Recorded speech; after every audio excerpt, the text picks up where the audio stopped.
Well, welcome to another episode of Leadership and Lattes. Bill Montgomery, and I'm here with my friend Clark Kellogg. Clark, thanks so much for coming out today. Oh, pleasure, Bill. Always good to hang out with you, man. You know that. Yeah, absolutely. If you don't know, and you're thinking, I've seen this Clark Kellogg guy before.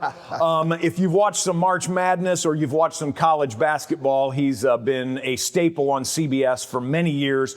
Does an excellent job, and then at the games doing the commentary, and then is in the studio for March Madness. How long have you been doing that? Man, I started full-time at CBS in '97, but I got my broadcasting start with the Indiana Pacers back in '87 on radio.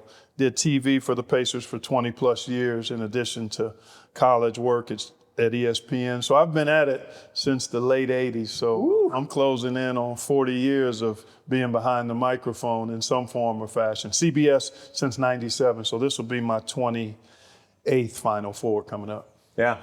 And if you are an NBA fan, people probably know you are the voice of EA's NBA 2K. Yeah. Well, actually, it's 2K Sports. 2K Sports. Yes, Thank yes, you. Oh, yes. My apologies to 2K Sports. No worries. 2K Sports NBA, and you do the color commentary. Yeah, I'm one of many commentators. My colleague at CBS, Kevin Harlan, is a primary play-by-play voice, but a ton of different analysts that you would recognize and play-by-play voices you would recognize. Brian Anderson, who works for Turner as well, Coach Fratello, Steve Smith. I mean, we've got a stable of tremendous analysts that are part of that phenomenal video game franchise. And I've been doing that since 2009. So this was my 16th year as one of the primary commentators. And it's connected me to the younger generation in a pretty cool and unexpected way. I mean, there are a lot of folks, obviously, that aren't old enough to have seen me play in college or the NBA the short time that I did, but there are a bunch of folks that are enthralled with that video game and recognize my voice, which is pretty cool. Yeah. Now, a lot of folks probably don't realize, because they see you in these public things, that you've actually done a lot of speaking, you've done a lot of mentoring of younger people. I know that you did that inside the Pacers organization. Yep. And that's why I think this is a perfect fit for this podcast, just talking about leadership. Yeah. And what I'd love to get is just a characteristic or a leadership trait that you find important just in life in general, whether you're a young person and looking up, or whether you're an older person and you're just trying to develop that skill. Yeah, there's so many different branches on that leadership tree. I mean, I think about it first and foremost as influence. Leadership is influence. Whether you're a husband, a wife, a father, a mother, an executive at a company, employee, it crosses all spectrums of roles that we all have a sphere of influence. So I kind of look at leadership as influence. There's a friend of mine, Jim Morris, the late president of the Indiana Pacers. He was an executive. He ran the World Food Bank for a while. Just a phenomenal guy, recently passed in July, but he talked about leadership from an influence standpoint. What influence are you bringing to bear for good on those in your circle? So I first think of it as influence. The characteristics that comprise good leadership to me are many, and it's hard for me not to think of the fruit of the Spirit in terms of love, joy, peace, patience, kindness, goodness, faithfulness, gentleness, and self-control. And that last one is a key one, the self-control element. I think of leading yourself well first as perhaps a significant characteristic, self-control, self-management. And there are a lot of things that go into that. Are you constantly growing? Are you curious? Are you a lifelong learner? Are you willing to be uncomfortable in settings so that you can learn? So I think leading yourself is one. I mean, that's not a characteristic, but it's an attitude and a disposition. Probably for me, the most important characteristic that if I had to just pick one would probably be humility in all of its dimensions. I mean, there's so many layers to humility, but it's first and foremost a recognition that you need other people. That to me is the foundational component of humility, recognizing that you don't have the answers all of them, and that you need other people. I read a book called People Fuel by a noted Christian psychologist, John Townsend. Oh. He works with tons of executives and talks about leadership. But one of the things that he laid out foundationally in this book, People Fuel, is that you need to need. And he was basically targeting executives at the highest level that oftentimes can be in charge of huge projects or companies and multiple people, but all of us need to need. In other words, we have to recognize that we need other people in relationship. Even when we're in a position of leadership, we still need some of the things that only other people can give us. So that's why I hearken back to humility, recognizing that I need other people and what they can provide to me, not just in functional and tactical stuff, but in relational stuff. Fuel for my soul and my psyche. And that sometimes gets overlooked because we're so wired to be about doing as opposed, and being recognizing that you need other people is being vulnerable. Yes. Acknowledging that I need what you can give me. And then we have to learn how to try to get that in our relationships in a mutually beneficial way. But I think humility, and then realizing that not only do you need other people, but good suggestions and ideas can come from a lot of different places. And you have to be open to that. You have to put yourself in the path of that. You have to have a level of confidence, but humility is about realizing that you have some attributes and abilities God has given you, but you benefit from what other folks can give you too. So that to me would probably be the one foundational characteristic, a real grounding in humility. I love that.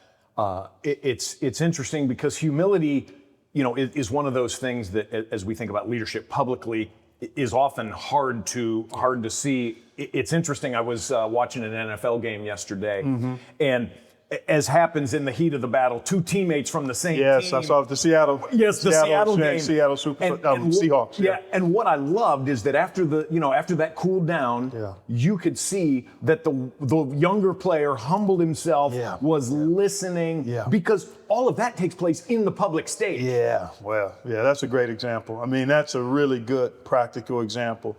Intensity, passion, discord, a little friction in the heat of competition, and yet a sense of recognizing that we're trying to help each other, and then being able to dial it down and then get to a place where you have some kind of agreement and recognition that this can be a positive thing for us. But it does require give and take. Humility is about give and take. Receiving what you need to receive, and then giving what you need to give, and then being able to reciprocate that and have that circle be part of how you function and operate. You're not always going to agree, and we have to relinquish our desire or our need to be right. That's another element of humility to me, is that I have to surrender my need to be right in some circumstances. Actually, in a lot of them, sometimes it's more important to be connected and to be in dialogue and conversation and moving in the same direction than to make the point that you were right. Yeah. I think I heard this first. I don't know if it was original with him. I think I heard it first from a sports commentator, Colin Cowherd. Okay, yeah. And he made the comment, do you want to be right or do you want to get it right? Talk about just the difference. That is semantics, but it is, man. That's right. I often, and I love Colin Cowherd, by the way. He's enjoyable to listen to, always extremely well prepared and thoughtful and engaging. But I look at it maybe a slightly different way. Do you want to be right or do right? Oh.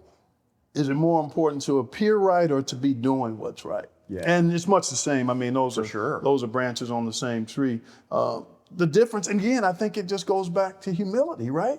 If you want to be right, then you're trying to elevate yourself. I mean, if you strip it away, that's basically you're trying to put yourself up. And people will lift you up, and you have to be able to properly receive that. You don't clamor for that. Right. That to me is part of humility too. The Bible talks about thinking of yourself with sober judgment, to not think of yourself more lowly than you should or more highly than you should. So it's a balancing act. And I think that too is part of humility. And that's part of the conundrum of being right and doing right, or being right and wanting to get it right. Yes. Same type of thing. Being a leader means celebrating the people who make it all happen. Dolce Sweets makes it easy with handcrafted chocolates and nostalgic candies that inspire connection and frankly make people feel loved and cared for. Right now, Leadership and Lattes listeners get 20% off a trio bundle, perfect for showing appreciation or enjoying yourself. Use the code BILL20 at dolcesweets.com to claim your special discount today. It's Dolce, D-U-L-C-I, Sweets, the finest chocolate you have ever had. Yeah, it's interesting too, because a lot of times we attribute ego with leadership. Yeah. And ego isn't inherently bad That's or correct. good. It just is, but how we handle Yes, well a big said. part of it. No question. And again, I think it hunts back to humility. What is your identity tied to? What is your purpose and your role within your leadership sphere as a dad? As much as, as a dad, the Bible talks about not exacerbating or frustrating your children. You have a role of authority, a position of authority. You have a position of authority with your spouse, but you're to engender respect so that submission comes as a natural outpouring. And that requires a level of humility, surrendering some of the things that may come with your role. When you're in a position of leadership, you have a title, you have a level of stature and influence.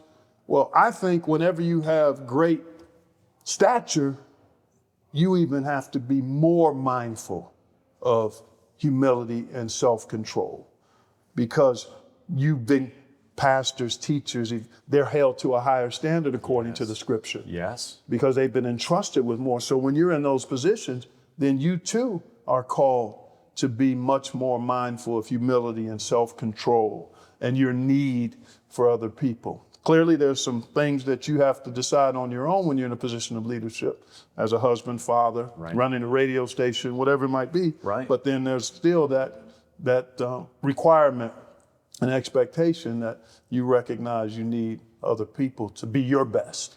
And that's a really foundational component of humility. And I would add, it's a work in progress. You don't ever get it fully. You get it in segments and pieces, and hopefully you're always on that path to keeping that on the front burner of how you go about your work. Yeah, humility's probably not a destination. No, that's well said. It's not. No, it's a journey. It's a journey. Yeah, it is a journey for sure. Yeah. Oh, that's good. Well, and I'm thinking too, as leaders, if we are modeling things for people, it comes out in our actions. So things like asking forgiveness or saying I was wrong are critical in a leadership of showing humility. Those are the ways we actively demonstrate that, I think. Yeah, I think modeling those attributes and qualities are just as important as espousing them. Actually, even more important. You want your walk and your talk to be in alignment. And so people sometimes may not hear what we say as much as they see what we do and see how we do it. Not just what we do, but how do we do it?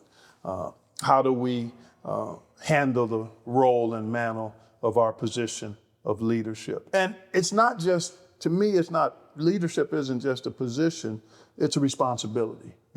It's a responsibility to be promoting the best of yourself for the good of others. And if we can consistently try to do that, then I think, one, as a follower of God through Christ, it makes God smile and it reflects who He is in our places of influence and interaction. And I'm always thinking about that, and all that is on my plate or all that's in my sphere is God-given, and how am I handling that in a way that reflects who He is and who I've come to know Him as through Scripture. Yeah. One aspect of humility that I think the relationship to it doesn't change, but maybe the way we demonstrate it does. You know, in the last, I don't know how long, decade, maybe a little bit longer with the advent of social media. Yeah. And then in times that have been, a little more fraught with conflict or disagreement, you see people portray themselves very differently when they're behind the keyboard or behind, when they're typing. Yeah. Maybe talk about your role of showing your humility as a leader, even in disagreement. Well, I think humility, one of the other sides of that coin is authenticity. Yes. Being true to who you are in every setting. That you don't take on a different persona or a different posture just because the environment is different. That you're consistently demonstrating the same personality traits, whether you're in a small setting, a large setting, whether you're public or private. And that's an element of humility that resonates powerfully with me. I'm in the public eye quite a bit through what I've done as a former basketball player and what I do now as a commentator. And I'm most thankful when people encounter me and they say that you're exactly the way you appear on television. And that's a real compliment. And people that have spent time with me at my house or any other setting, they know that I'm not any different. I mean, the way I watch games, the way I talk to people, the way I treat my wife and my kids. I mean, if you caught me at home, it would be consistent. And I think that's a dimension of authenticity is a dimension of humility. It's a level of comfort with who you are and recognizing that consistency in who you are is important in leadership. You can't fluctuate. That can't have a wide range of disparity because it limits your effectiveness. It dilutes it a bit. Yeah. Well, and I would imagine too, like when you're doing a game or if you do some commentary online or whatever, you don't want to have to worry, I'm going to run into this coach, I'm going to run into this player. There's a number of guardrails that are out there. Yeah, they're clearly, and that's for the benefit of, that's self-interest, clearly, which is a part of humility, but also it's just the right way to go about your responsibility and role. I'm a guardian of the game. In my role as a commentator. Yes. I'm a guardian of the game. I mean, I've played it. It's given me more than I can ever give it as far as what basketball has meant to me and for me. So I take that stewardship role seriously. And relationships are important. And you can disagree, but how you do so is really, I think, at the core of it. Yeah, having a level of humility that you can, I may not understand your position, but I'm open to hearing why you got to your position. Yeah. And that doesn't mean I have to agree with it. And it doesn't mean I have to condemn you because it's different than mine. We can still coexist and move forward. If everybody was the same, it would be a pretty boring place, the world. So, I think that's a great thought to leave on, just of how we cultivate humility in our own life, is just even our posture of listening and our posture of disagreeing without being disagreeable. And learning, being curious. Yeah, because we might change our mind. Yes, being open to the fact that how you've been raised or your paradigm or your perspective, while you feel tethered to it and passionate about it, there might be a chink in it. There might be some other way to look at it, and hearing from different perspectives in accord with a desire not to be right, but to learn and to grow. And that's a posture of humility as well. Oh, that's so good. Clark, thanks for taking some time. Oh, man, I appreciate pleasure, man. that. It's Great. an absolute pleasure chopping it up with you. Yes, indeed. Conversation. Always. Yeah, thank you. And thank you, we look forward to seeing you on television here very soon. That one-way box will keep me in front of a lot of people, Bill. I'll be there. I will be there. Thank you, my friend. My pleasure, man. My pleasure.